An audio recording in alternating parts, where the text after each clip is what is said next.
পুনর্জন্মের পর ছেলেটি প্রথমে নিজের শরীরের একটি পাঁজর বের করে তার বাবাকে ফেরত দেয় এবং উরুর এক টুকরো মাংস কেটে মাকে দিয়ে দেয়। এটা দেখে তার বোনেরা স্তম্ভিত হয়ে যায়, কারণ তারা ভাবতেও পারেনি পরিবারের সাথে সম্পর্ক ছিন্ন করার জন্য সে এতটা করতে পারে। কিন্তু খুব শীঘ্রই পরিবারটিকে তাদের নিষ্ঠুরতার ফল ভোগ করতে হয়। ছেলেটি বাড়ি ছেড়ে যাওয়ার কিছুক্ষণ পরেই দাদু হঠাৎ অজ্ঞান হয়ে পড়েন। বড় বোন তখন পালক পুত্রকে আগের মতো ওষুধ বানিয়ে দাদুর প্রাণ বাঁচাতে বলে, কিন্তু সে তো কিছুই জানতো না। আসলে আগের সব ওষুধ ওই ছেলেটির পরিশ্রমেই তৈরি হতো, আর পালক পুত্র বোনদের বিশ্বাসের সুযোগ নিয়ে সব কৃতিত্ব নিজের নামে চালিয়ে দিত। ছেলেটি সত্যি বলতে গেলে পরিবার উল্টো তাকেই হিংসুটি ও মিথ্যাবাদী বলতো, এবং শেষ পর্যন্ত মা ও 3 বোন মিলে তাকে বাড়ি থেকে বের করে দেয়।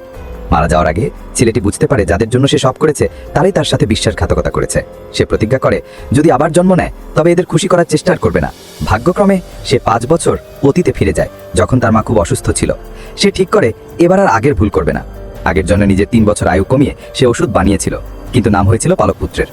এইবার পালকপুত্র তাকে হুমকি দিলে ছেলেটি তাকে সজোরে ঘুষি মারে। বোনের আটকাতে এলে এবং মেজবোন বোতল দিয়ে মারতে গেলে সেটা ভুল করে পালকপুত্রের মাথায় লাগে এবং সে অজ্ঞান হয়ে যায়। তবুও পরিবার নিজের ছেলেকেই দোষ দেয়। বড় বোন দাবি করে পালকপুত্রই পরিবারের জন্য ত্যাগ স্বীকার করে। তখন ছেলেটি এসে জানায় ঘরের সব ওষুধ তার নিজের 10 বছর আয়ু কমিয়ে বানানো। প্রমাণ হিসেবে সে ওষুধ দিয়ে মাকে সুস্থ করে তোলে। কিন্তু পালকপুত্র এসে আবার মিথ্যে দাবি করে এবং পরিবার তাকেই বিশ্বাস করে নিজের ছেলেকে তাড়িয়ে দেয়।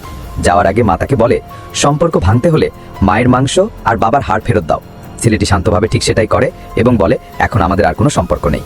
সে চলে যাওয়ার সাথে সাথেই ওই পরিবারের পতন শুরু হয়।